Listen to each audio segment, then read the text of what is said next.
Hello, everyone. I think we will start right now, even though we're still missing a few people. Just wanted to wish everybody a good morning, good afternoon, or good evening, depending on which time zone you are currently residing in. My name is Francesca Bouwman. I'm Executive Board Member of the Netherlands Business Council here in the UAE. And on behalf of the Halal Trade and Marketing Center, Dubai Airport Freezone, and the Embassies of the Netherlands in the Kingdom of Saudi Arabia and the United Arab Emirates, I would like to welcome you to the Halal webinar addressing the $2 trillion halal market opportunity. The Netherlands Business Council UAE is honored to be hosting this webinar today, and we would like to say a special thank you to Tomás Guerrero of the Halal Trade and Marketing Center for all his efforts in making this event possible. I would also in advance like to thank our speakers and panelists who found the time in their busy schedules to talk about and inform us on this very interesting subject. We have a very exciting program lined up for you today, and we are confident that by the end of this webinar, you will have more knowledge of and insights into the halal market in the MENA region and the many benefits that Dubai offers as a hub in entering this robust growing market. Please allow me to walk you through the program right now and introduce you to the speakers and the panelists. We will start today's presentation given by Mr. Abdur Rahim, Chief Advisor to Director General Dubai Airport Freezone, on Dubai as a global trade hub for Halal Certified Companies. This will be followed by a word from Mr. Tomás Guerrero, Director, Halal Trade and Marketing Center. He will give insights into the rise of the global halal market. These two presentations will then be followed by an interactive panel discussion regarding Dutch firms' experiences in the UAE halal market. And we are honored that this will be moderated by Mr. Erik Smidt, the agricultural counselor assigned to the GCC, Embassy of the Netherlands in Saudi Arabia. Today's panel of experts consists of Mr. Tarek Hassan, Head of Corporate Affairs for MENA, Friesland Campina, Mrs. Amal Al-Sharif, Regulatory Affairs Manager for Rituals, and Mr. Wasim Al-Shaman, Managing Director for the Halal Quality Control Group. After the panel discussion, there will be time to answer all the questions that you may have. So if you have any questions, you can type them in the questions box that you see, and Erik Smidt or the panelists can answer them then at the end during the Q&A session. So without further ado, I would now like to start with the first presentation, and I'm happy to give the word to Mr. Abdur Rahim. So, Bismillah ar-Rahman ar-Rahim. Assalamu alaikum wa rahmatullahi wa barakatuh. Good morning, ladies and gentlemen. It's a pleasure. First of all, I would like to express my sincere gratitude and thanks to everybody who's organized the webinar for inviting me to this very interesting discussion about the halal industry. And I'm excited to be here today with all of you representing Dubai Airport Freezone, as well as sharing some relevant thoughts about the future of the halal industry and the new market opportunities for the Dutch companies specifically. Let me start by giving you a brief overview about the flow of my presentation today. We begin with a broader global overview in terms of the wider global Islamic or halal economy opportunity that exists. Then I'll go and talk a little bit about Dubai and the United Arab Emirates and its competitive strengths. Look at Dubai's vision, which was announced by the ruler of Dubai a couple of years back in terms of becoming the capital of the global Islamic economy. And specifically look at global diverse success cases, some of them, that demonstrate the success and how this represents an opportunity for the Dutch companies. And finally, talk a little bit about the trade and investment opportunities and show how Dubai lies at the intersection of trade flows, specifically when it comes to the halal. A brief context about Dubai Airport Freezone and its relevance to the halal industry. Dubai Airport Free Zone is a special economic zone, was established in the year 1996 as a part of Dubai government's strategy to become an investment-driven economy. We are part of a larger conglomerate, which is namely Dubai Integrated Special Economic Zones. We have more than 2,400 companies from more than 20 different sectors and 19,000 people working within our business park. Our companies collectively contribute approximately more than US$ 55 billion annually to Dubai's non-oil GDP. In essence, and in very simple layman terms, we are a business park that facilitates international investors, providing them with a host of services, incentives to establish their businesses through Dubai. And we give them the working spaces, the license, the visas, and the entire ecosystem that they need to flourish within Dubai and to access wider markets across the MENA region and beyond. So let's start a little bit talking a bit about the Islamic economy. I think the overview of the halal or the economy, Islamic economy, and the opportunity it represents for the audience is something basic to understand. Let me start with the definition. Some of the members of the audience may be a bit new in terms of this aspect of the Islamic economy. The Islamic economy is not something that's only meant for the Muslims. It's something which is nowadays accepted to be more global, universal, accepted by masses and audiences, given the underlying core compliances and the benefits it brings to larger populations. So as a basic, the halal or the Islamic economy represents sectors whose core products and services are structurally affected by Islamic values or driven consumer lifestyles and business practices. For example, in the case when it comes to food, the food has to be halal, and when it comes to financing vehicles or investments, they have to be Sharia compliant. And principally, when it comes to fashion, modest fashion is something which is preferred. We have 6 core sectors, as you can see on your screens, that sort of comprise of the halal industry, excluding Islamic finance, basically focusing on the product-related sectors. Collectively, these sectors represent a $2 trillion opportunity in terms of Muslim spending worldwide.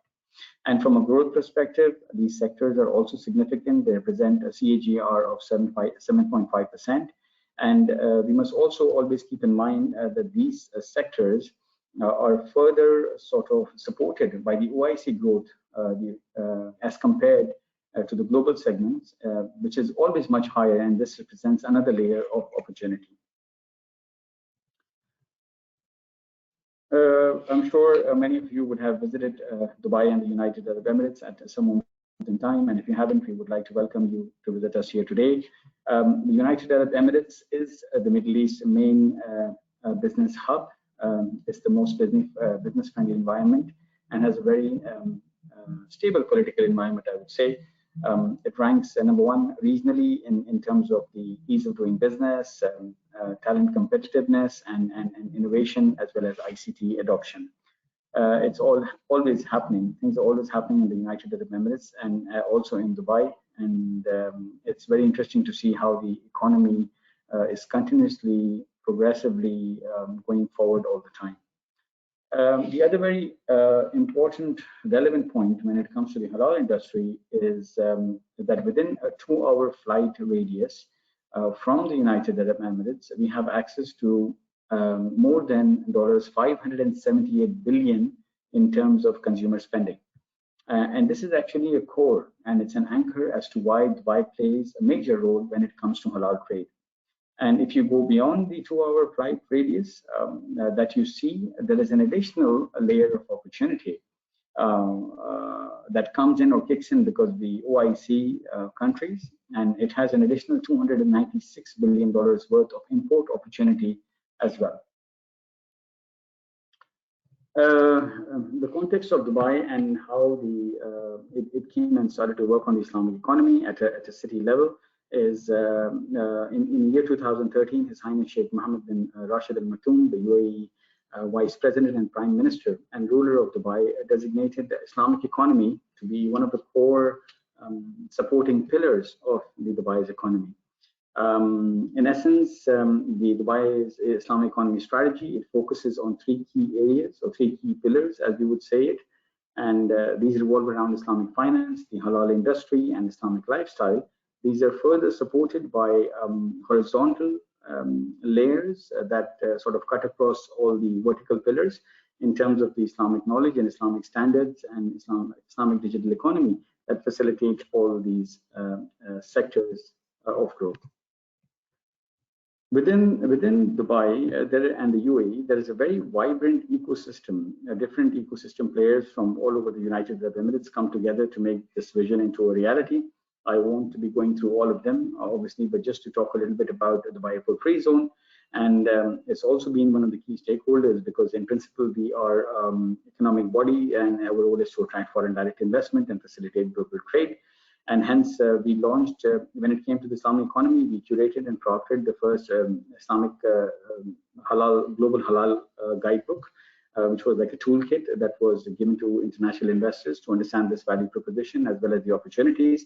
And then we also launched a very carefully curated offering in terms of the Halal Trade and Marketing Center, which is here with you today, in terms of facilitating players all over the world to tap into this market with a good intent. Also, I would like to briefly highlight that the UAE, United Arab Emirates, halal compliance ecosystem is quite well established with the likes of players such as ESMA, the accreditation body, initiatives such as the International Halal Accreditation Forum that creates a global reciprocity in terms of halal standards across countries, the EAC and the INAS as well. Talking a bit about the success cases, there are thousands and thousands of success cases. However, just to name a few, who have entered into the halal market and benefited from this opportunity. Hershey, the company that's famous for chocolates, established in 1894, established a presence in 70 countries, and they also have their offices based out of the Dubai Airport Freezone. As you can see, that they have tapped into the certification and compliance processes across different countries to take advantage of those markets. And wherever they have recognition, they have been able to export and expand, specifically with the likes of Ifanka and Malaysia, Jakim and ESMA for the region. Another very good example is that of Abbott Pharmaceuticals. Again, it's a company based out of the Dubai Airport Freezone, and they also have a major global player, and you can see how they have capitalized in the halal ecosystem for the region as well.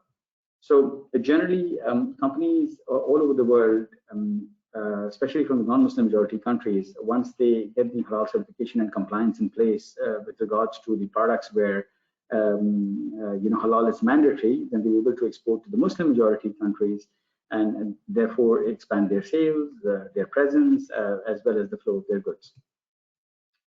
Having said that, it is quite clear that Netherlands also has extremely strong companies in different producers amongst the different categories that actually cut across the halal industry verticals, whether it be in food, it be in cosmetics, pharma, or fashion.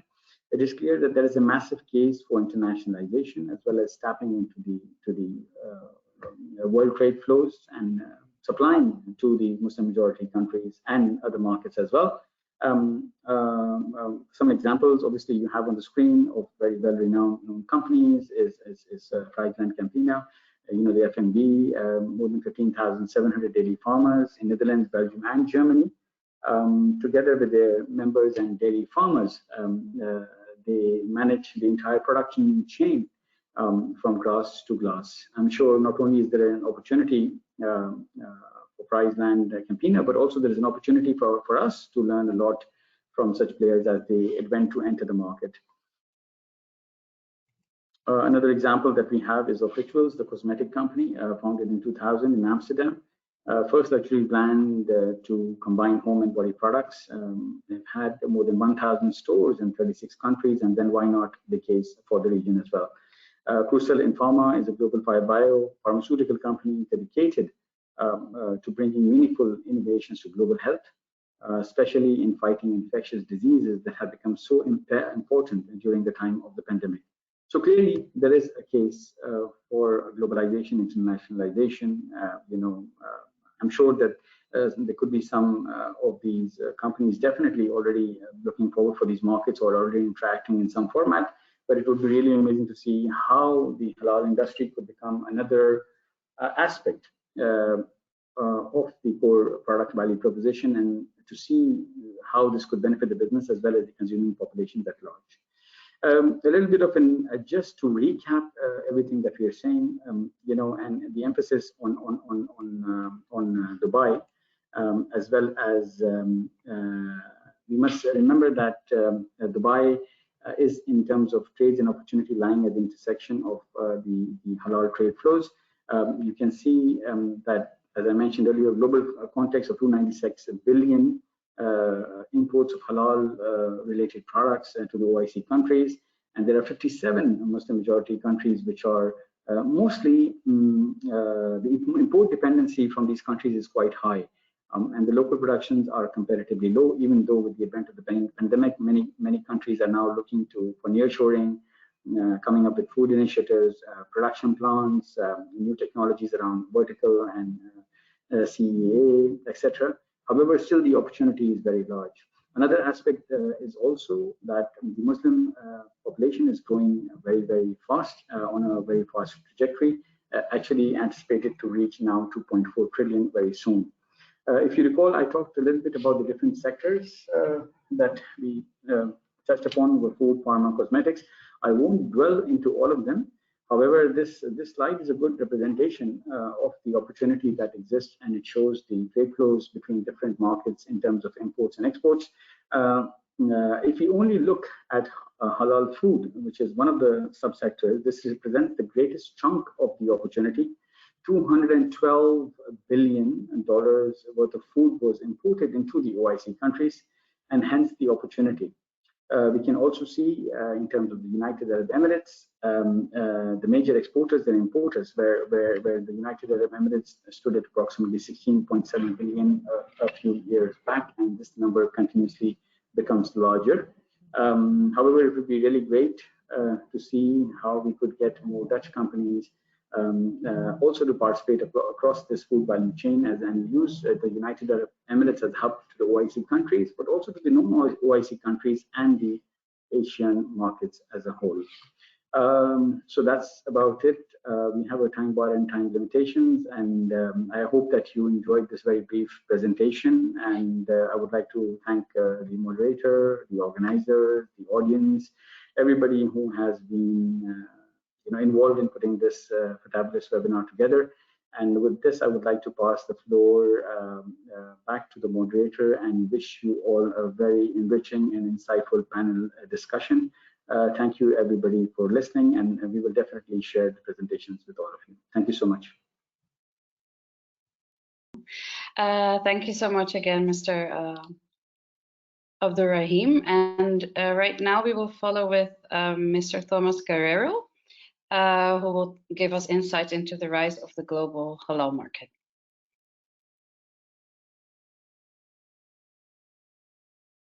Thank you so much, Francesca, for your introduction.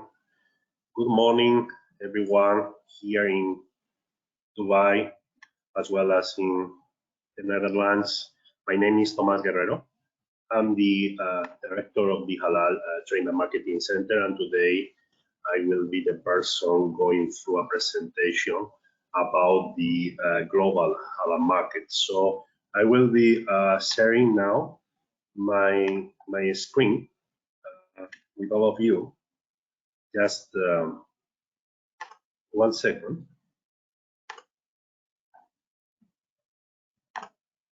Well, this is the presentation. As you can see, the name is The Rise of the Global Halal Market. So I will go through this PPT, trying to highlight the main trends and the opportunities in this growing business niche for Dutch companies. Obviously, we will be talking about the halal legal framework. It's good always to start defining what halal means. So basically, as you can see here in this slide, halal is an Arabic term meaning lawful as per Islamic law. So the halal related related sectors are those affected by the Islamic law, such as food, that must be halal, finance, that must be Sharia compliance, or fashion, that must be modern. So, as I said, it's always good to start refreshing this concept, the halal one. Once we have a clear idea about what halal means, it's also relevant to highlight that the halal market is a regulated business niche. So there is regulation in place. We have a legal framework for regulating this market across the 57 Muslim majority countries. So basically, from the regulation point of view, we have three types of bodies or organizations in charge of coming with the requirements for this market. So first of all, we have in the Muslim majority countries, we have the standardization bodies, the organizations in charge of setting up the standards, the rules for regulating these markets in their home countries. Then we also have in the Muslim majority countries the halal accreditation bodies. These institutions are the ones in charge of auditing the certifiers. They are the ones in charge of checking if the certifiers, the halal ones, have or not the religious and technical skills, capabilities to audit and certify companies according to the halal standards in their home countries. And finally, we have the certifiers in the Muslim majority countries as well as in the non-Muslim majority countries. As you probably know, they are the ones auditing the companies. They are the ones checking if you have or not the capabilities to produce goods according to the halal standards. So it's important to know that we have a legal framework in place and halal is a regulated market. Why? Because this market, we will see the same later on, is a huge one, but the regulation sometimes is becoming the same, a bit complex. Why? Because we don't have a global halal standard. We don't have we have different rules, different standards for regulating the same market. So from the regulation point of view, there is a, let's say, fragmentation. And sometimes this complexity is avoiding companies, especially in non-Muslim majority countries, to do business in this market. So, for example, here in this slide, we have the legal framework, the halal scheme, the halal legal framework for the United Arab Emirates. So here you can see different types of logos. So in the first line, we can see the halal standardization bodies with authority to regulate the halal market. Here in the UAE, we have our own halal standardization body, ESMA.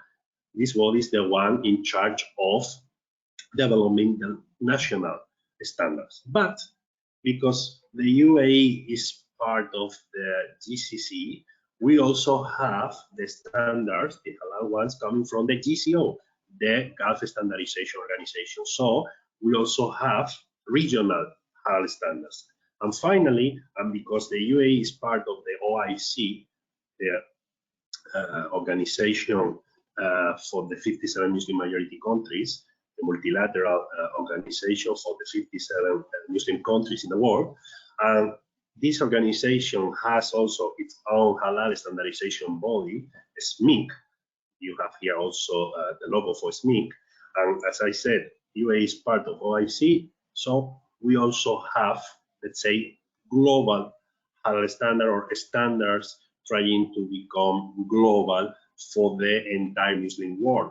So, as you can see, for the UAE, we have different rules, different halal standards. But at the end of the day, the applicable ones are the ESMA ones. But the other ones, they are also there.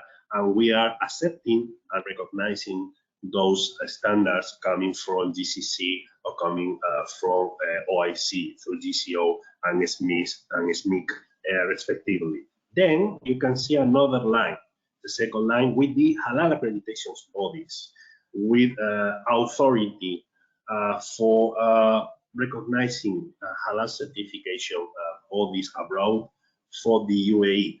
So here, locally in the UAE, we have two accreditation bodies, two halal accreditation bodies, EIAC, the Emirates International Accreditation Center, as well as in Abu Dhabi, ENAS, the Emirates National Accreditation System. But same, as we are part of GCC, we also have the halal accreditation body for GCC, for the entire region. No? It's called GAC, GCC Accreditation Center. So the certifiers recognized, or with the accreditation of GAC, they are also allowed to issue certifications for companies looking for exporting the products to the UAE. And finally, we have the certifiers. And here, as you can see, I came with the logos of the Dutch halal certification bodies with the accreditations for the UAE. You have three in the Netherlands, with the halal accreditations from for the UAE from our halal authorities here in the UAE, EIAC or ENAS, or in the GCC through GAC. And finally, we also have the halal brand.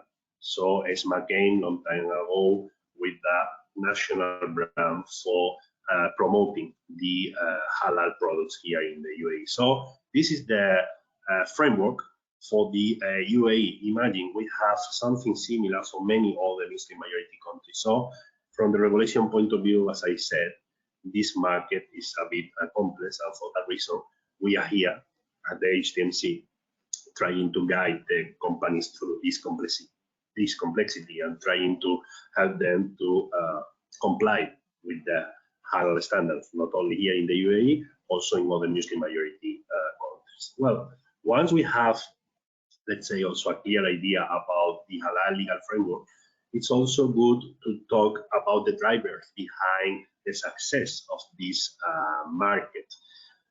Basically, we have three factors, three drivers boosting the halal market worldwide.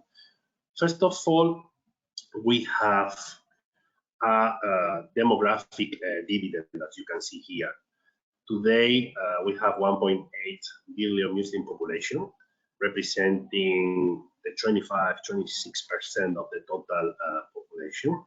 But as you can see here, according to the latest estimation, the Muslim population will be reaching 2.2 billion in 2030, and that year they will be representing almost 30% of the global total population. So the first factor behind the success of this market is the Muslim population. So we can say we have a large and fast-growing population. Then there is another driver explaining the growth of this business niche. When we talk about halal, we are talking about Muslim majority countries. We are talking about 57 Muslim majority countries. And when you look at the Muslim majority countries, you basically find emerging economies, growing economies with a dynamic economy. So from that point of view, obviously, because these Muslim majority countries are emerging ones, we are finding that in all of them really very good opportunities for the halal products. Obviously, they are demanding and consuming halal goods. So this economic growth is helping obviously the companies abroad to do business, to find opportunities through halal. So this economic growth, as I said, is the second factor explaining the success of this market. And then finally, there is a third driver or factor behind the growth of the halal market, And this one, as you can see here, is the result of the second one. We saw that the Muslim majority countries are basically emerging ones, so they are growing a lot. They are ahead of the game from the economic point of view today. So because of that, many of these countries are starting to have emerging middle places. So the buying power of the Muslim population is growing across the world. So this is another reason, this is another factor explaining the success of this market, no? The importance of this business niche. So we have three basically drivers boosting the halal market across the world, no? This macro factor that we already saw. Then once we saw the factors behind the growth of the halal market, we will go through 2 slides in order to have an overview about the halal market today. Here you can see another slide where we can find the halal related sectors, and we can see the value for all of them. These numbers, as you can see, are from 2021. So that year, for example, thinking about the F&B products or sector, this sector, the F&B one, was reaching $1.2 trillion. Okay, that was the value for this halal-related sector in 2021. Or if we can go through the slide and see more opportunities, we can think, for example, about halal cosmetics. And as you can see here, this sector, halal-related one, the cosmetic one in 2022, the value for the same was around $70 billion. So first idea that I would like to highlight, you can find the opportunities beyond the F&B sector, because sometimes we are thinking, okay, halal is food, it's about food basically, but as we can see here, it's not only about food. We have business opportunities in many other halal related sectors. So today obviously we will be talking more about F&B products, but or the F&B sector, but as you can see here, there are also very good opportunities in all the halal related sectors such as cosmetics, pharma, tourism, or fashion. Okay, so here, as I said, we have an overview in order to see all the halal related sectors and the value for the same ones. The next slide, as you can see here, it's similar. It's almost the same, but here we can see the numbers for 2025. We have the forecast for the same halal related sectors. And if you have in mind the previous numbers, those for 2021, and you compare the same with these numbers, the ones for 2025, you will see that all the halal related sector will be growing a lot. So basically, if we take the F&B sector, the halal one, and we compare 2021 with 2025, we see that this specific halal related sector will be moving from $1.2 trillion till $1.6 trillion. But if you do the same exercise with the remaining halal related sector here, you will find something similar. Why? Because of the macro, because of the drivers, because of the factors that we already saw. Those are the ones, as I said, boosting this business niche, making halal market growing so fast. Well, then once we saw the overview about the halal market, we got the idea about the potential of this business niche, we will go through some slides in order to see the main trends and opportunities in the halal F&B space. Here, first of all, we have again another overview, as you can see here, and we already highlight that. In 2021, the Muslim population spent $1.2 trillion on F&B products.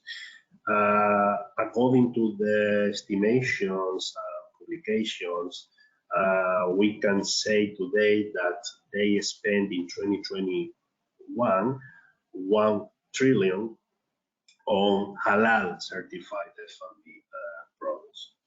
And that's maybe not the main thing to highlight here. Obviously, it's good to highlight the number, but for me, and I think this is the key matter here, the most important thing is to see that we are talking about the second largest F&B market in the world. So basically, if we compare the expenditure of the Muslim population on F&B products made by them, by the Muslim population, by the Muslim people in 2021, with the expenditure made by people in China, USA, Japan, or Russia for the same year, also on F&B products, we will see, or we will find that we are talking about the second largest F&B market in world. And sometimes for companies in the F&B space, this is not they don't know this. This is not something that they have in mind. So this is the idea I would like to highlight with this presentation. Now, going ahead and going through this another slide, here you can have a ranking. You can see, you have a ranking with the key consumers of halal F&B products in the Muslim majority countries. I'm using this chart not only to highlight the numbers for the Muslim majority countries, because as you can see here, those with big populations are the ones leading this ranking, are the ones spending more on halal F&B products. But the good thing to see here is the following one. Is you check the ranking, you will find also some non-Muslim majority countries, such as France, China, or Russia. But what happened? We have significant Muslim population and growing ones in some non-Muslim majority countries. So because of that, we can also find good opportunities with inside those non-Muslim majority countries. So this is also the thing that I want to say or highlight with this ranking or slide about the leaders in consumption of halal F&B products. And then it's true, we already saw enough arguments, enough data, information to believe in the power of the halal market. But there is another strong reason to think about halal, not only for F&B products, also for all the consumer goods, because we have almost the same situation with other reference or products. Basically, when we talk about the Muslim world, when we are talking about the Muslim majority countries, the 57 ones, and we look at the F&B sector, we find many net importers in terms of F&B products. So, as I said, in the Muslim majority countries, we can find, especially in the Middle East as well as in the North African countries, we can find nations where basically they are importing almost all the food. They are importing almost the 80 or 90% of the food that we are consuming, that they are consuming or we are consuming here. So This is, as I said, another strong point to have in mind when we talk about halal or we think about doing business through halal or under the halal certification in the Muslim majority countries. We have, as you can see here, we have this OIC, let's say food dependency. We have net importers, we have countries importing almost everything from the food and beverage point of view. For example, here in the GCC, the average is 85%, so we are importing in average the 85% of the food that we are consuming. So you have there in the Netherlands strong F&B producers. So why not to think about this and try to become strong suppliers for F&B products here, for example, in the Middle East, in the GCC area or region. No? And finally, and I will be finalizing the presentation with this slide, I want to come with, let's say, case or example about this dependency. No? And here we can see the UAE meat market. So basically, we have two charts, one in the left, another one in the right. The left one is about the GCC main meat importers. As you can see here in the GCC, the Arab nations, the 6 ones, they are mobilizing every single year millions of dollars to import meat products, halal meat products. So UAE, as you can see, is the second meat importer in the GCC. So that is what we saw before, no? In terms of importing products, in terms of highlighting that they are net importers. So here we have the case of the meat. But the interesting thing is check the suppliers, check which are the meat exporters or the main or key halal meat suppliers to the, for example, to the UAE. And when we look at this, we find that the meat is coming basically from non-Muslim majority countries such as Brazil, Australia, or US. No? So we can try to replicate the same thinking about the large family companies. We can try to do the same with meat, with dairy, with other reference or products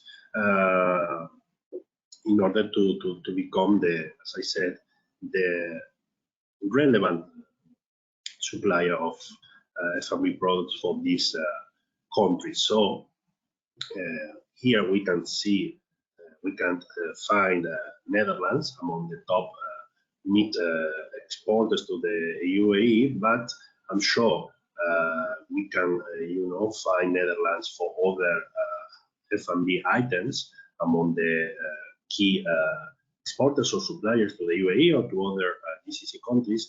My idea or what I want to highlight or to mention here is why not to try to use the halal certification there in the Netherlands to become Netherlands one of the most important F&B suppliers for the UAE or GCC or the entire Muslim world. So that's the final idea, and I want to finalize my presentation with this matter, saying obviously thank you to all of you for attending this webinar, and let's keep in touch. Thank you so much.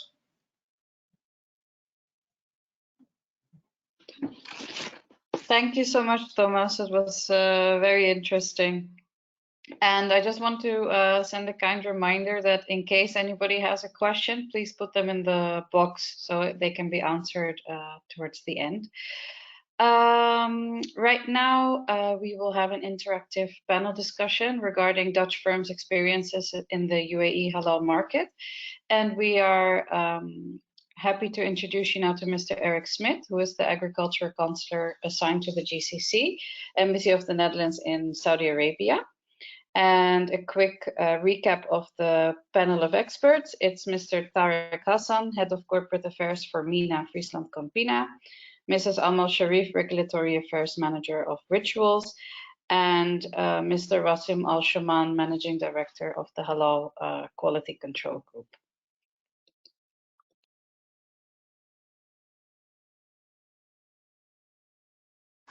Thank you very much, Francesca.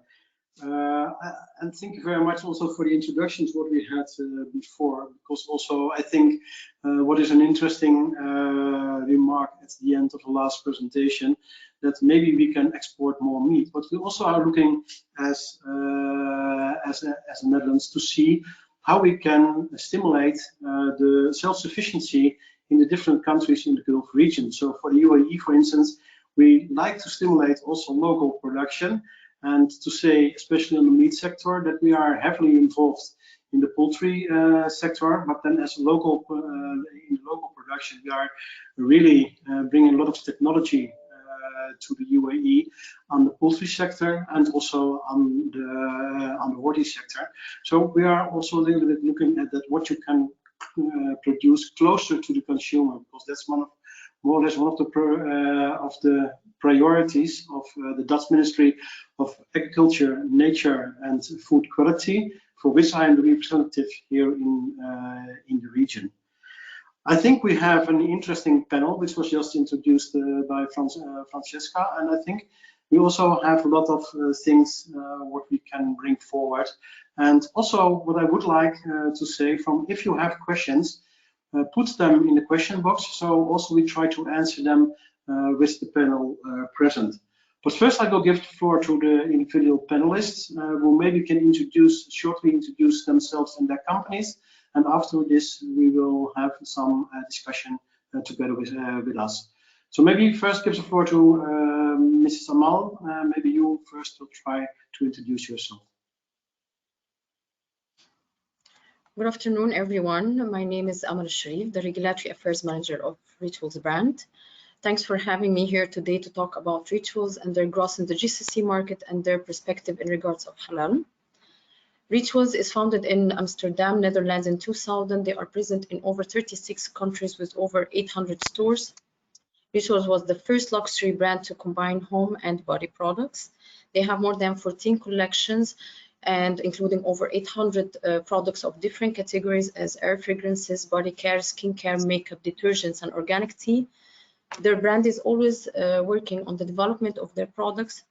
They are B Corp certified due to their sustainability improvement. They are focused on reduce, reuse, and recycle. All their products are dermatologically tested. They are organic, natural. They are free from any harmful ingredients and non-halal substitutes. Their ingredients are complying with halal as well, the processes involved in the production right up to the delivery to the consumers. Their partnership with Apparel Group, Rituals brand started their journey in 2016 in UAE through their partnership with Apparel Group. Apparel Group is one of the leading brands for franchise brands operators. They are operating fashion, food, and beauty brands originating from US, Canada, Australia, and Asia. Across the GCC, today they have more than 2,010 retail stores and 78 brands on all the platforms. Rituals started with 2 stores in UAE. Today, within 6 successful years, they expand all over the GCC with total number of stores 40 and 4 stores in the pipeline for 2023. They are also available in all the digital platforms. Their annual revenue was 1.48 billion in 2021.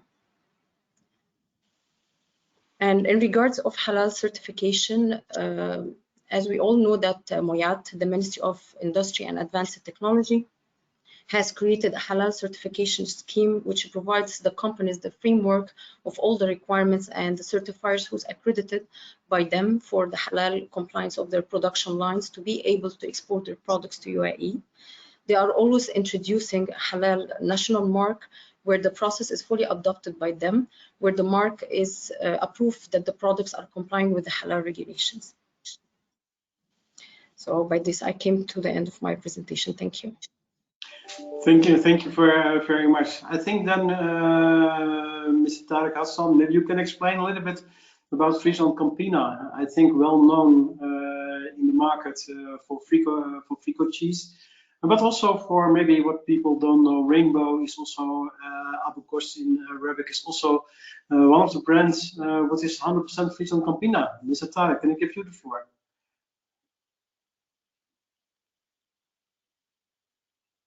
Yeah, thank you for me this opportunity. And thank for Mr. Abdur Rahim and Mr. Thomas for their presentations. Nice to meet you all, Erik, Wasim, Amal, Francesca. I'm Tariq Hassan, Head of Corporate Affairs, Middle East and North Africa in Friesland Campina. I've been working in Friesland Campina since 2016. Before Friesland Campina, I've been working with Nestle, UAE and Saudi Arabia for almost 13 years. Based at that time, I was based in Saudi and then moved to Dubai. Our famous products here in the region is Rainbow, milk, Abukos, maybe, if someone doesn't know, Frico cheese, Vonk, Alaska, in the Middle East mainly, those brands. In North Africa, we have also Frico cheese and Kron, especially in Morocco and Tunisia, Algeria. We, as mentioned by Mr. Abdurrahim, we have all our factories located in the Netherlands and Belgium, some plants in Germany, some co-manufacturers in Bahrain or Hungary, in Saudi also as well, and recently we will start co-manufacturing with Majan in Dubai, Freezone. This is my part for representing myself. I'm ready to answer any question from your side or the panelists. Okay, thank you very much, Tarek. And then maybe I give the floor to, not last but not least, to Mr. Wasim Al-Shaman, the Managing Director of the Halal Quality Control Group, who certainly can say something why also the Netherlands is almost a Muslim country if you look at the halal products what we offer. Well, thank you very much, Mr. Smidt. Thank you very much for having me here. And thank you as well, Amal and Tarek, for your introduction. My name is Wasim. Some of you might know me as the Managing Director of the Halal Quality Control Group, as well as the Project Manager. We have been in existence since 1981. We are the widest halal certification body in Europe, with 14 offices across Europe and the Middle East, opening our first office in Dubai this year as well. And our main aim has been halal certification ever since we have started, as we have seen the halal industry for food and beverages and for tourism, even clothing and non-edible foods growing rapidly lately.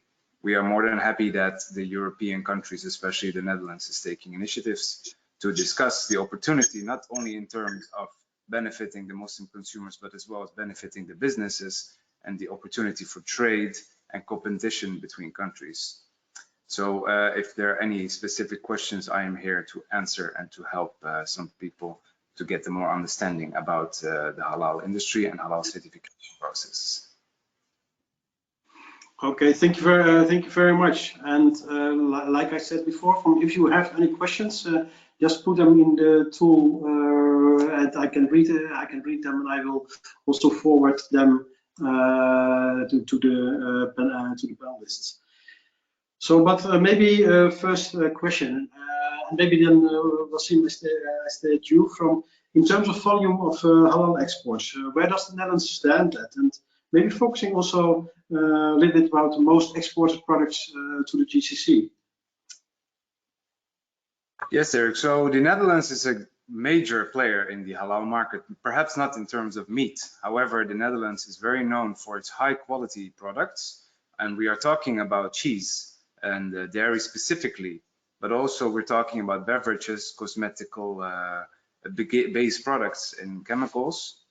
We have seen actually a big rise of vegetarian and vegan products on its way, going for exports as they have here the technology.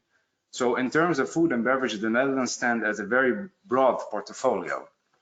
In terms of major exports now, we are still witnessing meats and dairy as the biggest part, and we expect within the next 5 years to expand a lot more to meat alternative products, as well as non-edible products such as pharmaceutical products and cosmetics. Okay, so talking about cheese at halal. So, Mr. Tarek, what is, according to you, the business challenge against halal requirements? Because you are facing maybe the problems, but maybe also not. Yeah, it's a huge question, but I'll try to summarize it in a few words. From my point of view as a business, running business in the region, and not only Middle East, but North Africa, we have a lot of obstacles regarding this requirement of halal certification. You know, the certifications body are suffering. I can imagine that, because each country, they have their own requirements for halal, or halal logo, or halal declaration, or for example, yani, if you can imagine that a new product coming out from Netherlands or Belgium or Europe or any place, and you want to distribute it to different parts in the world, like Far East and Middle East and North Africa, it's impossible to have unified label for all these regions. You have to split most of them for each region, or sometimes for each country. You know, maybe Wasim and Amal, you have faced the same problem with that. We have different regulation, for example, in Egypt, in North Africa, the rest of North African countries. So it's completely fragmented, and the certification body should be accredited or approved by each authority in the region. Let's say for Saudi, they have approved certification, approved list of accreditation or certification bodies. UAE, they have different. Qatar, they have different. We have also a unique system in Egypt. They call it the ISAG certification body. They have to take the whole responsibility of halal certificate. They are not recognizing any other certification body. So I feel like maybe in the future we are looking for to unify all these requirements. Long time ago, we have like a unified system, unified standards for GCC for whatever country, but at the end the requirements were unified. But now we have to split our requirement and prepare ourselves for each country in the separate. Mr. Zamal, do you see the same? Do you have the same problem? And how did the halal market impact rituals expenditure in the GCC?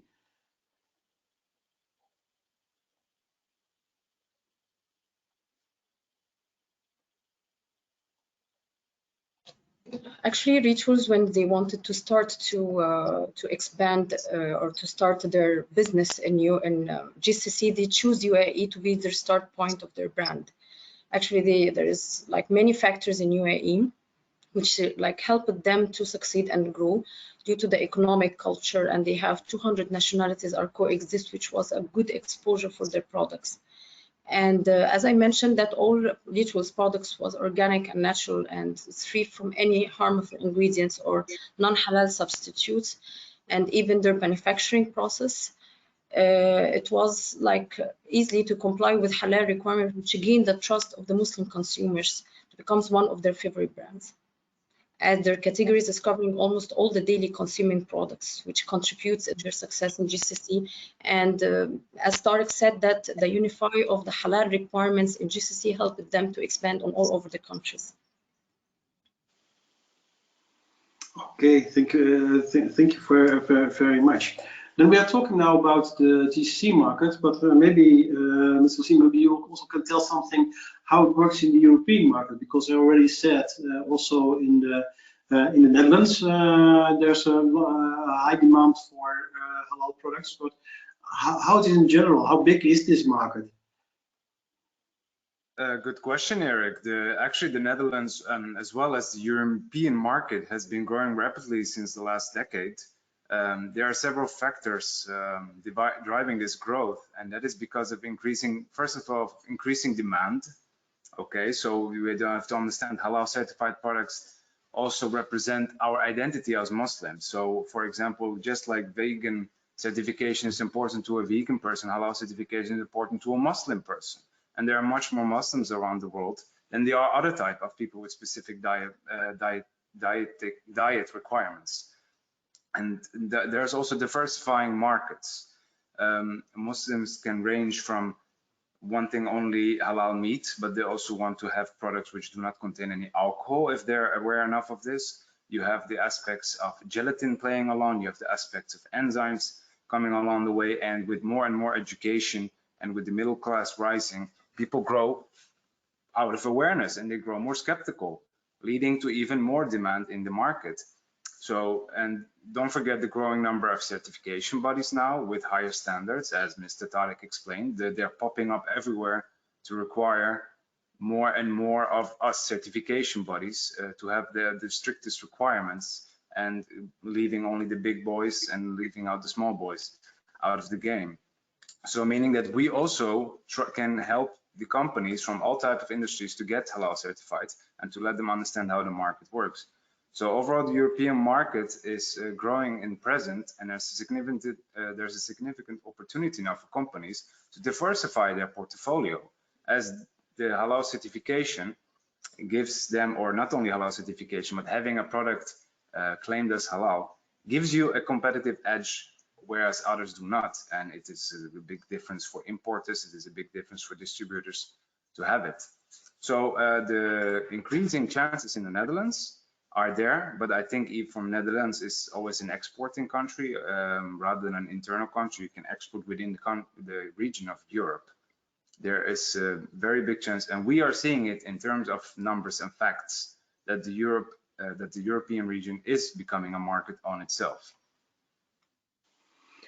And then just hearing also before from Mr. Tariq that indeed the halal regulations in the different countries, only already in the MENA region are quite different on some points. Is this a worldwide problem, and how do other companies like Rituals face this? Mr. Amal, maybe you have an answer for this.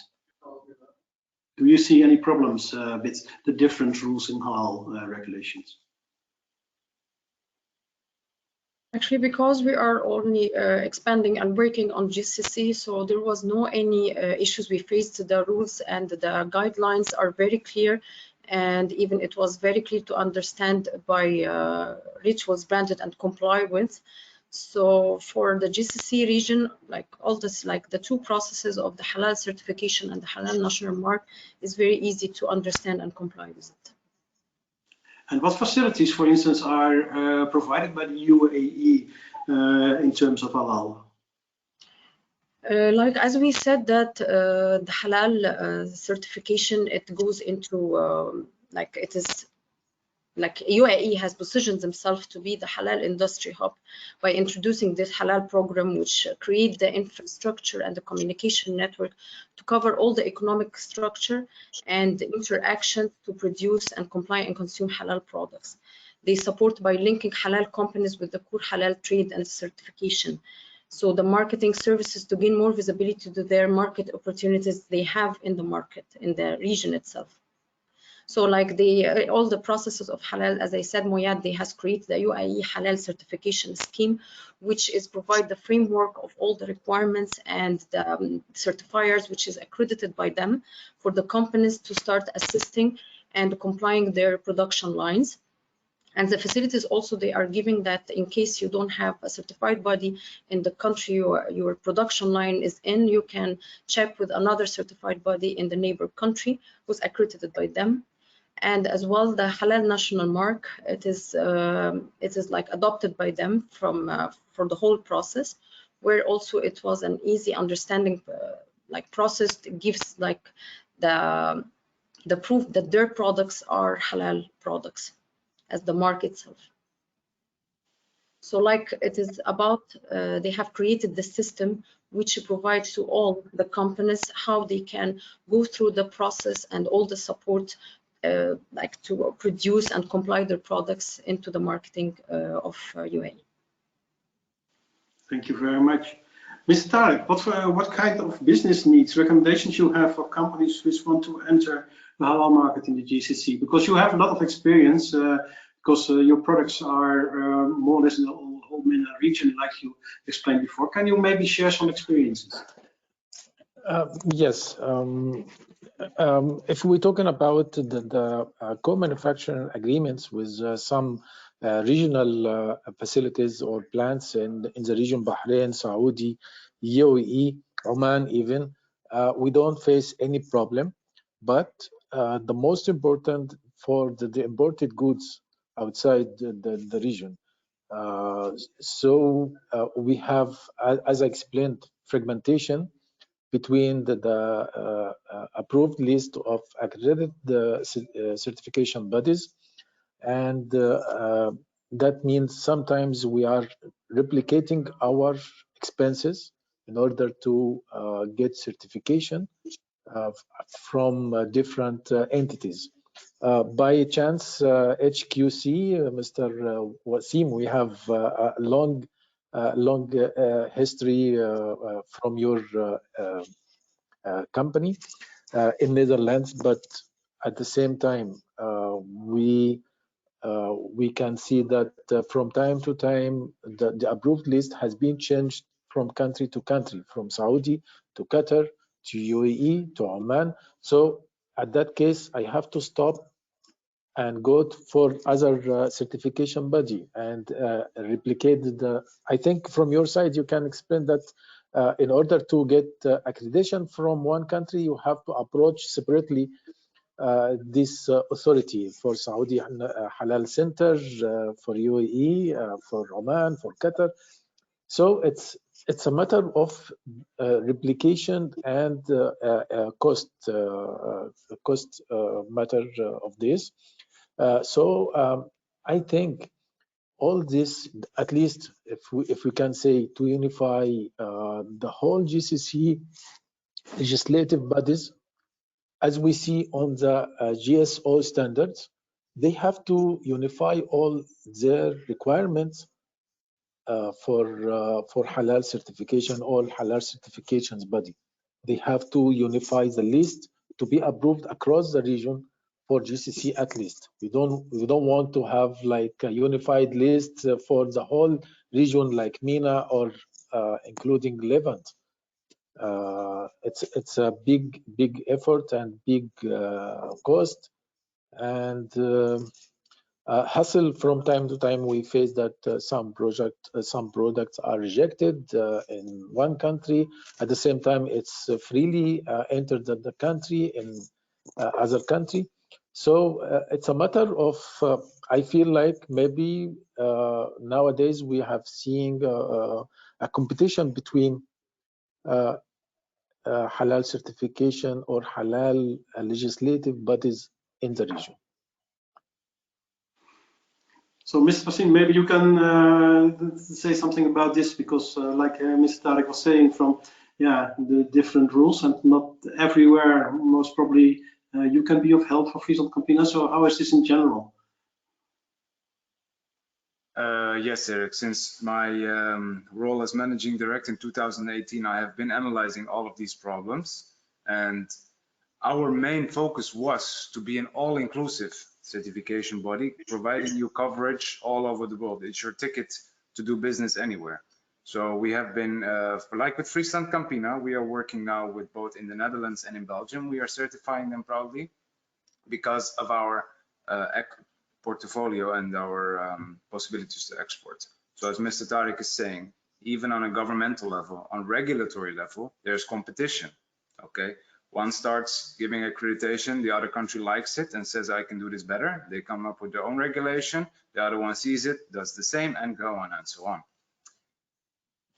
And not only in that, there's a bigger problem coming up. It's even sometimes country by country accreditation, meaning that I can only certify within my country, the Netherlands. I cannot go out. That's why we are having offices all over the world. And then each offices get accredited so that we can keep our pool of multinational customers in safe position. What the future will say, I don't know. But that is why Mr. Tariq has said something that is very important, but quite impossible since the last 10 years, to make a unified halal standard and that all organizations agree that there's one standard and accept it all over the world.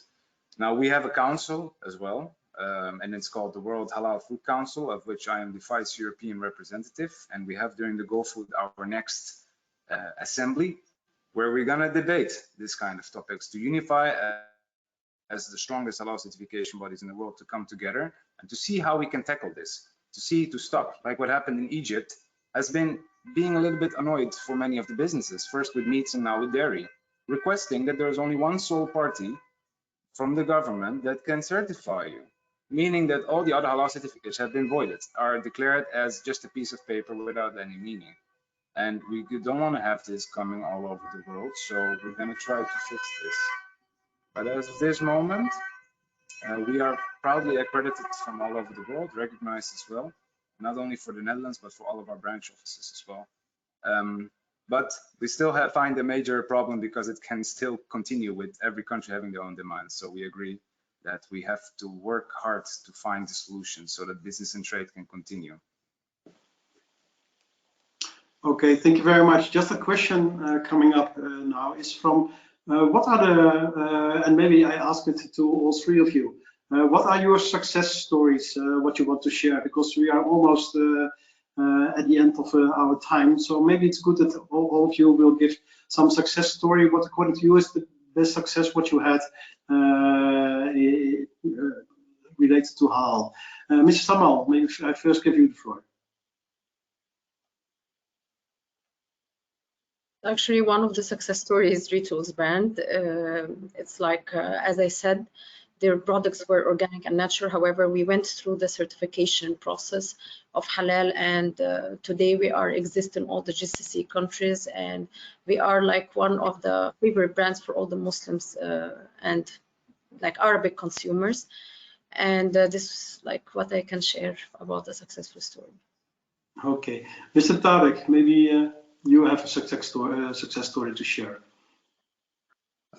Actually, the success story in the part of, we call it in regulatory field, it's advocacy role for regulatory affairs and the corporate affairs.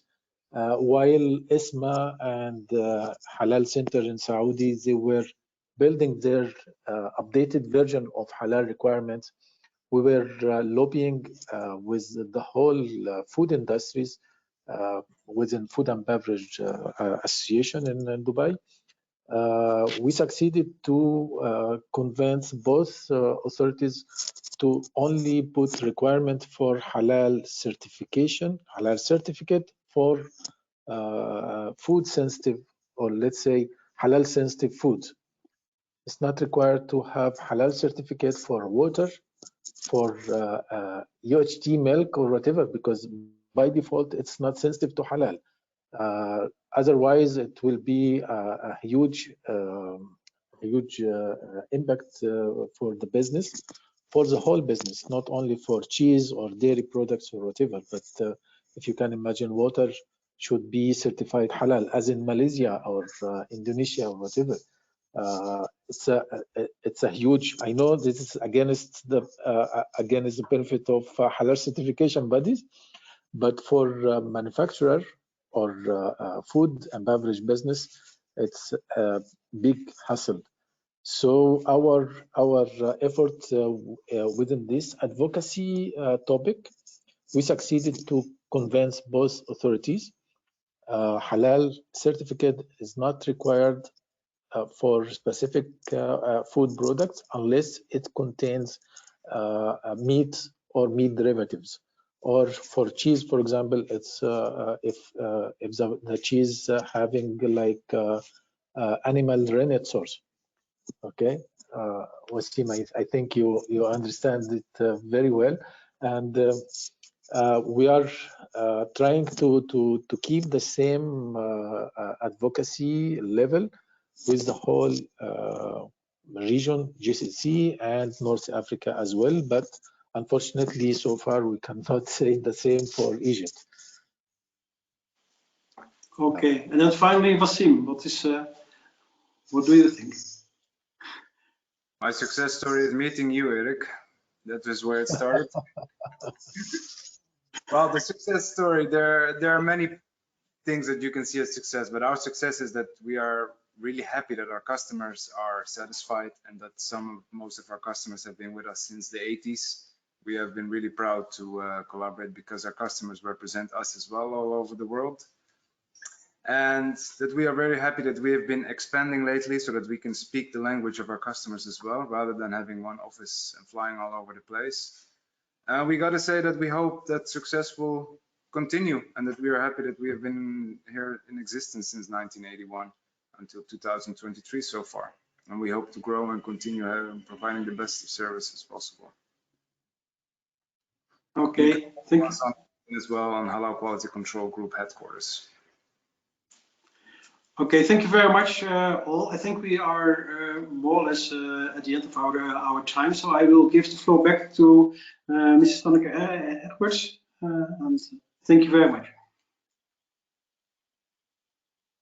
Thank you, Erik, for your time and for your panel discussion, and everyone, of course, for all your information that you just shared today with us. I think there were not too many comments in the chat. However, if anybody has an additional question afterwards that comes into mind, you can always let us know. So once again, I would like to thank all our speakers and panelists today: Abdur Rahim, Tomás Guerrero, Erik Smidt, Tarek Hassan, Amal Al-Sharif, and Wasim Al-Shaman. And thank you for all who attended to this webinar with us today. And if you're interested to know more about this subject, or if you want to know more about the Netherlands Business Council and the UAE, you can contact us directly and see our website at www.nlbcuae.com. And for now, I wish you all a very lovely day or evening or morning ahead.